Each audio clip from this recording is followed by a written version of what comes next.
Hello everyone, this is Arif. Today we will talk about the full butterflies. This trick. This trick is harder than half butterflies, but in my opinion it's easier than half butterfly ladder. But at first you won't be able to do this trick continuously, or one day you will be good at it and the next day you can't do it. So this one is a little harder to memorize. Your muscle memory won't simply let you. So for this trick you need to be able to do half butterflies. This trick. If you haven't watched the previous tutorial, you should go on and watch that, because in order to do this trick you need to be able to do that. Also, if you know the flick motion, this one, you can do this trick in 1-2 grip. But if you don't know the flick, it's not a problem. If you know the 1-2 reverse mic drop, you can easily do this trick. So this trick is different than half butterflies because that trick really didn't need a lot of wrist motion, but this trick indeed needs a lot wrist motion, and it depends on the variation you're trying to do. So if you're going for a continuous butterfly like this, you are just shaking or wiggling your hands. But if you are going for a one-time butterfly, then you are doing a lot more than the other. It will show this more, I think. Yeah, this is the first one.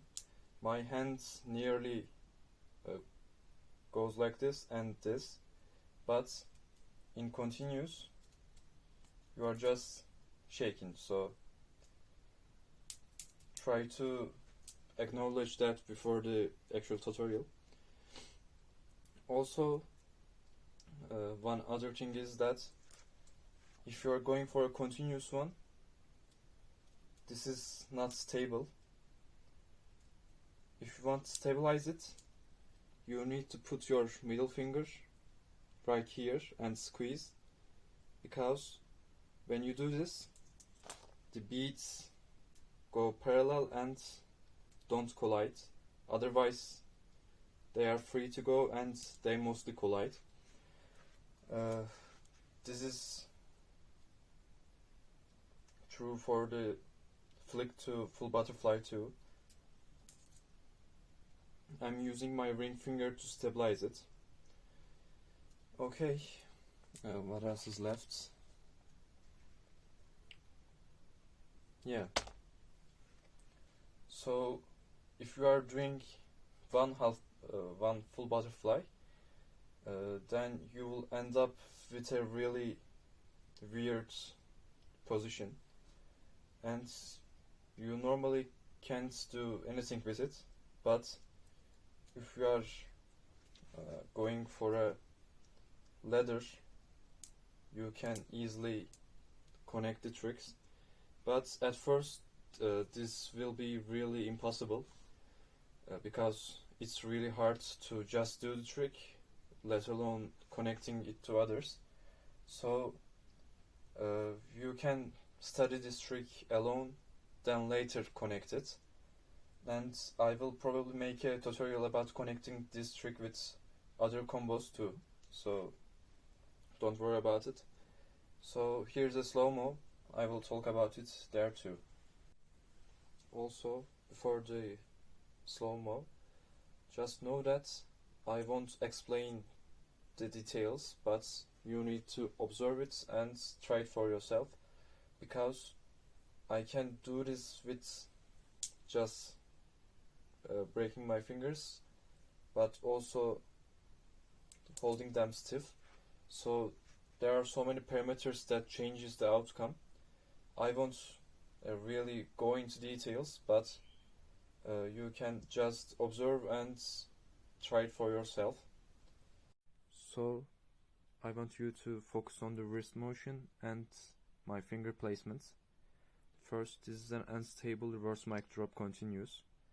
You can see that beats easily collide into each other and it's not stable. Now this is one time reverse mic drop to full butterfly. Notice that I make a small half butterfly first, then a full butterfly. Also, my wrist really goes parallel to the ground and vertical to ground. This is an stable reverse mic drop to full butterfly. I'm squeezing my fingers really hard so it doesn't go everywhere.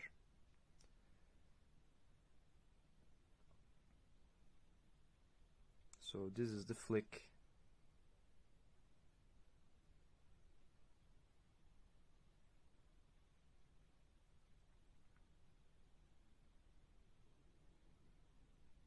You can see that I'm just wiggling my hand, not that full butterfly motion. I'm just shaking it slowly and I don't do anything with my fingers too. So this is a lot easier to do.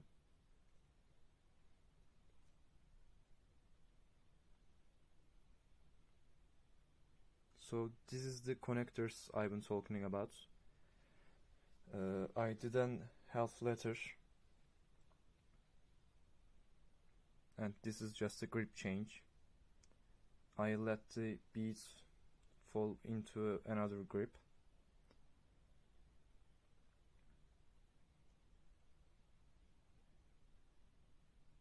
And this is a stable one-time flick. I'm not letting beads go anywhere, so I'm not moving my wrists as much as the others. So this was that. Know that this is not the most common. This is the most common one. The unstable one-time flick. Yeah. Actually, for this trick, the wrist motion is the hardest part because you are doing nothing with your hand, just this. So for this trick, the hard thing is wrist motion. If you are familiar with the 1-2 reverse mic drop and flick, you can easily do this trick if you understand the wrist motion, because it's not that different from half butterfly. Like, my hand is facing down, I'm just doing a half butterfly, but if I just give the wrist motion, I'm doing nothing different with my fingers. I'm just giving a little rotation and a little bit pump, the same pump I've talked about the previous tutorial. You can easily do this trick. It's not that hard, and if you continue doing this, you can come to the continuous butterfly part. But like I said, you need to stabilize it by putting your finger here. You will probably catch the string if you try this at first, but with time you will solve that too. It's not like a how can I say this? I can't teach you this, but you can try it for yourself, and with time, when muscle memory comes, you can easily land this trick. Just think it like this. You are doing a half butterfly and you give it a little more push and a little wrist rotation. And also you can try longer string this really helps a lot, even for me. When I try with this shorter string auroras, it's a lot wanky, but this is a lot easier. So yeah, so this was a tutorial. I hope you get it, but if you don't understand it, you can ask me questions here on the comment section or my Instagram DMs. I'm happy to answer them, but know that this is the hardest trick you probably learned, so just don't push yourself too hard. It took me a year to learn all these concepts, so you will probably get it faster than me. Also, if I said something wrong about terminology or general tutorial, please correct me. I'm happy to learn too. So what you want next?